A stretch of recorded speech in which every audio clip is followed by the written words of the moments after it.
Se non entra la prima sono dolori. La presenza agonistica di Sara Errani. Per l'italiano storico questo incontro. Match point Nadal. Iniziare match. Federer. Turn out the lights! Turn up the lights? Why? These people playing on my courts! There's courts outside! Well, I think you're confusing people at the minute. But yeah, for you not... Find out at the end. Yeah. Oh, wow, that's a nice teaser. Yeah. Ah, see? There's nothing in my madness. She's clever, even at well past midnight. Well... 1 past midnight, try again. I said well past midnight. Oh, well... Who you heard from is Satar. I'm Giulio Gasparin. And I'm René Denfeld. Driving the car as happy as usual. With a face like thunder. Thunder haha or No. thunder? Thunder and lightning, it's getting exciting. No, I'm just kidding. Please do carry on. I'm just worried. Do you normally reverse? Yes, you do. You know, we had to throw a Eurovision reference at some point, and good job putting in there. But yeah, maybe people want to listen more about tennis and not Eurovision at the minute. But It's bound to change. we will do a Eurovision special at some point. Should we? Yes. See? Yeah, but we'd have to talk about the crap that's going to Stockholm this year. Yeah, but some of us have to still watch the crap that's going because some of us are busy We working will. today. No. Well, whatever. First match of the day: Kerber taking on Carlos Suarez Navarro.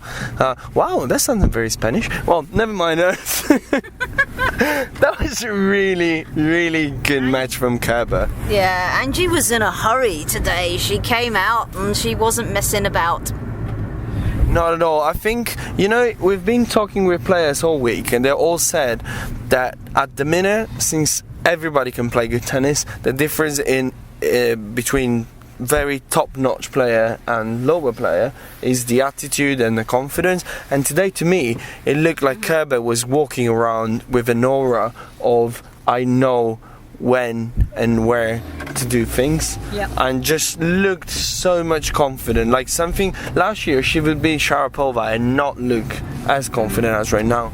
No, I agree, and I think something that I'm also starting to buy into, and it's taken me a little bit, is when Kerber says, I've figured out how to schedule my life at the moment. I've figured out when to take time off, when to do my commitments, when to go, to go and put in the hard yards and training. And I think she's got that balance figured out, even though it's a hectic week for her, obviously, with being Porsche brand ambassador, the tournament being in Germany, her being defending champion, Australian Open champion, and so on and so forth. And I think she's kind of gotten the hang of things with regards to being in a bit more demand and getting more commitments. And she seemed focused. She seemed really able to step on the gas when necessary, and step on the pedal when necessary. And really good performance by her. And Carla didn't really play badly. Carla played let's say a B-, and Kerber was able to just go that little step extra when she had to. While Giulio is dying, she looked every inch. I think the defending champion and the champion elect that we wanted to see in Doha and in Indian Wells, and I think it's taken her a couple of tournaments to sort of get her head around what it means to be a slam champion. And also, I asked her, just how much does it mean to you to defend your title? She's yet to defend any title that she's won, and I think to be able to do that, I think she said, it's a special tournament for me, and to be able to do that at home following her landmark victory in Melbourne, I think is going to be a big thing for her. If she can do it, then I predict some pretty good things for Angie this year. Well, next opponent for her in order to do that is Petra. And, well, once again this week we've seen very top level Petra. I mean, like the first and last set with Gabinia, but the whole of the match with Niculescu, the 2 sets she played with Kiriko, it's a stunning level from her. Yeah, I think she's playing really well. I think it's showing that she's put in a lot of miles on the clay so far, as opposed to the previous years when she came off of Fed Cup and hard courts and basically stumbled her way into the tournament, or rather stumbled out of the tournament against Brengel or Klebanova 2 years before. And it shows that she's spent some time on the clay in the past 2 weeks, and yeah, out of the 7 sets she's played so far, she's won 5 of them against quality opposition. Well, Tiriko probably being a bit of an outlier in those 3 that she's played so far, but she's won 5 of the 7 sets she's played: 6-2, 6-2, 6-1, 6-love, 6-love, which is pretty solid. And she served really solid. Yeah, and she's served supremely well today. I thought Muguruza did not play badly, but Petra was going for the lines. She was finding the lines. She was sliding into the odd shot here and there, coming up with decent defense at points when necessary. And whenever Kvitova is able to defend all right enough, then you know you've got a Petra on your hands who's able to play really good tennis, and just able to connect with the ball really well for the majority of this week so far. And I think we're going to have a cracking semi-final on our hands between Petra and Angie if they keep it up. Yeah, I mean, you can see that the quality of the performance is that, a player with hot blood as Muguruza, because let's not pretend she's not a Spaniard, she's got a bit of a hot blood, but she comes straight after the loss and she found a way to be happy about performance despite taking a big hole in a breaststick. So yeah, quite something. Well, don't you believe us? Here you have it. Positive. I'm pretty happy with the match. I think Petra played very well, especially she served very well, and I guess her shots were there. It was difficult for me to kind of play, because she was hitting so hard, and I don't know, I think today she had a good breakfast. I don't know. She had a Wheaties today. Yeah, she was good today. Yeah, I think it's very tough because I wasn't playing bad, I was like running and trying to fight for every point, but she was coming with great shots, and the third set, I think in important moments she went for the for the shots and she found them, and then I was like, man, I'm playing good. It's like 3-love, 4-love, 5-love. So I mean, with these kind of players, with Petra, if she's playing good, it's she hits everything. Mm-hmm. It's difficult to move today when you play this kind of girls, because they just hit like boom one side, and then you're like, oh, you didn't have time to move. It's not like you're playing like a slower girl that makes you more. That makes you move more. It's like winner. Is it? So next up was... Who was next up? Vinci. Siegemund. It was... Siegemund and Vinci. Yeah, that was quite a huge surprise. Well, yeah. I mean, I thought it was a huge surprise until we talked to Siegemund, and then I haven't really gone to any of her presses this week, just because we've just been inundated with good material, and it was fascinating to hear her talk about how she's sort of balanced all her studies and stuff, how she's not been able to, how after the Halep win, she wasn't really able to enjoy the moment. And it's almost been like, a lot better. To watch her talking was quite a revelation when she was doing the German section. And she was just so animated, and her answers, I really hope she does take a moment to enjoy, and, just enjoy even if she gets beaten by Agnieszka on Saturday, she actually sort of can take something away. But yeah, it was a great performance for her. Oh, most definitely. She played fantastic tennis. I mean, I think that the way Vinci described the tennis, and she actually blushed at the thing that Vinci said that, but it's like it's a champagne tennis because it's fizzy, it's quality, and it's unpredictable, you know. And yeah, I thought it was a superb performance today. It's been all over the week. Yeah, I mean, out of the 4 players in Agnieszka didn't drop a set either, but out of the players, she did not drop a set in 6 matches, so she's basically made a slam final without dropping a set. It's like Stuttgart slam final. But yeah, it's been a really quality performance from Siegemund, and when you hear her talk, and also when you've heard her talk, like in the last few weeks and months, she's enjoying herself. She's not because Siegemund, I think this is the point where I might cut in with a bit of German knowledge. Siegemund was a bit of a child prodigy. She won the Orange Bowl the year after Steffi Graf won her last Grand Slam, and so she went in with enormous pressure and sort of crumbled from that and never really managed to properly transition to the tour.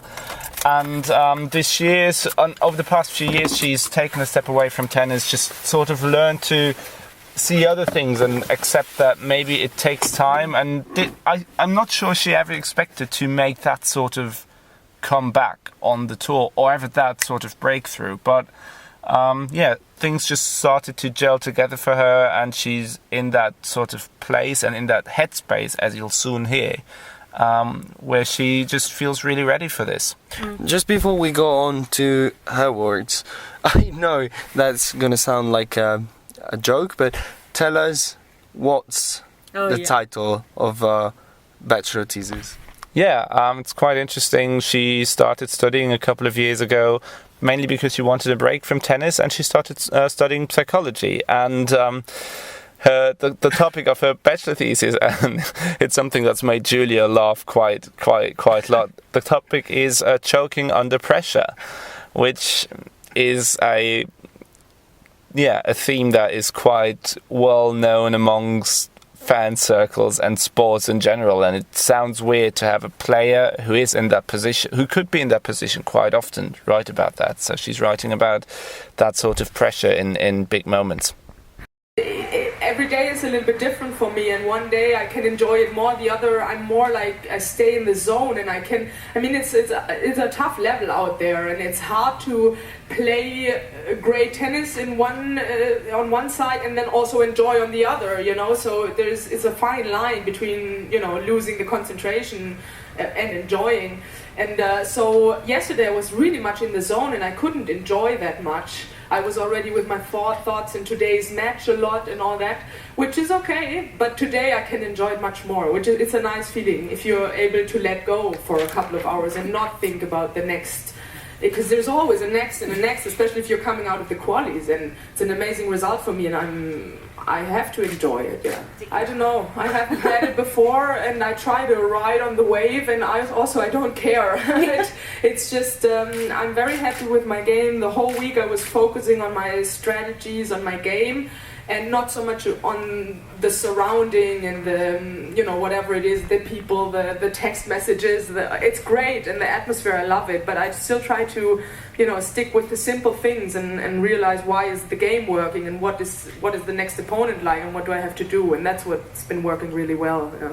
Maybe, yes, it's a big part. Sometimes I learned it's better to skip, you know, I don't want to say skip 1 hour of practice, but to know when it's good for you to have another hit or another session, and when it's good for you to say, hey, no, I'm going to drink a coffee with my friends, because the mentals are very crucial, and if you don't feel relaxed, and if you're going into the season and you feel like, oh, so much stress already, I mean, this is not a good situation. So I sometimes...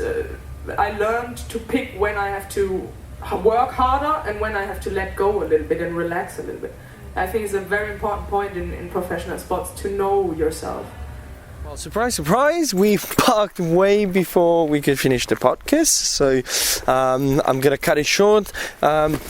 Fantastic, not that short, but I'm going to cut it short for this, because we don't really need to introduce Vinci that much. I mean, like, we talked about her match, and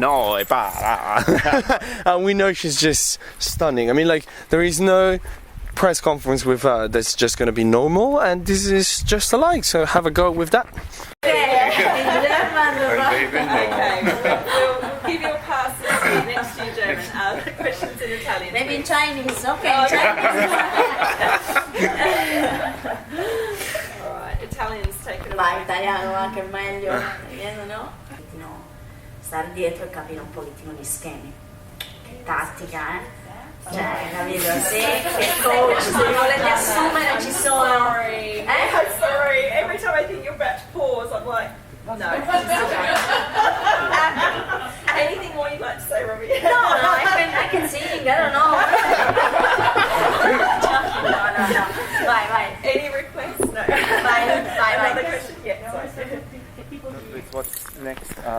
Well, next is last match of the day, which thankfully was short enough to let us go for beer, which is always a good thing in Germany. But for a while it didn't look like that. For a while it looked like we might be stuck until midnight. Well, let's be honest, it looked as if we were getting the earliest finish Of the week. and then all of a sudden we had a 30-point game with Radwanska serving. Yeah, that went on for a bit, and Pliskova had 7 break points, and Pliskova was even before that, Pliskova was a break up, but wasn't able to keep that, to carry that one through, to save the set, and then she had 7 break points at 5-all, and couldn't break, and we went into a tie break. So yeah, a unexpectedly dramatic set between Pliskova and Radwanska, and the Pole obviously has a number on Pliskova and usually dials it quite well, but today Pliskova gave it a proper go in the second set, so good on her. Yeah, I think even Pliskova would admit that this was the closest, the best performance that she'd done against Radwanska. She was a pretty good person to talk to afterwards. She wasn't surly. She wasn't kind of, oh my god, do I have to talk to you guys? We actually got some really, good insight that actually I think she felt that she'd done herself justice. Maybe her racket probably doesn't feel quite the same way. Most definitely not. I think the racket may feel that perhaps it let her down somewhat, but no, that was a highly entertaining match. And a dormant volcano in form of Pliskova was definitely erupting through the tie-break. That's not something you get to see all that often, but good on her for letting her emotions out for once, occasionally here and there. So, yeah. I mean, yeah, definitely the second set was much better, but in the first set I would say that was deciding the second game, which was pretty long. So, and she made it on 2-0. Then still I came back, I break her for 2-1, but I just did so many mistakes in the first set, and even without first serves. But I would not say it was that bad, but still I could do better the first set definitely, and the second set was solid. It was just 1-2 points. Of course, I'm trying to be calm. There's nothing more what to do at those moments, but I still have some moments in the matches where I just, punch the racket. There's not much to do, but in the match like this, I was thinking to break all of them, but yeah, I was going to say, be honest. One is enough. Did it feel like a relief at that point, or? Yeah, but I made an ace after that, so it was not that bad. Most worth it.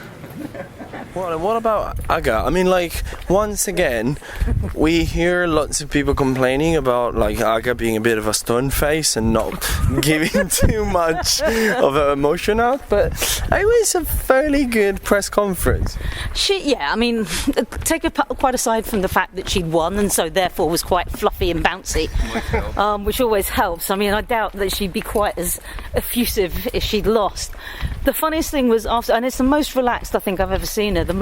As we went out, there was a tennis club allowed to play on centre court. What was that all about? And so she joked, as obviously we all walked back together, and she joked, this is why the court is so bumpy. You should go down and fix it. And then it just descended into her there's 2 outside courts they could play on. And her parting shot as she went to the lift was to yell back at us, turn off the lights! By which point any chance of us finishing any work had gone out the window because we were just incapable of doing anything but laughing. Well, yeah, and that's kind of to close it, because that's how you started this podcast. So you see, good job. I'm And good. with me opening the door, that's Yeah, I us think that closing it says down. yes. That means that we I like finally. that. That's smooth. Well, good night, everyone. Night night. Bye.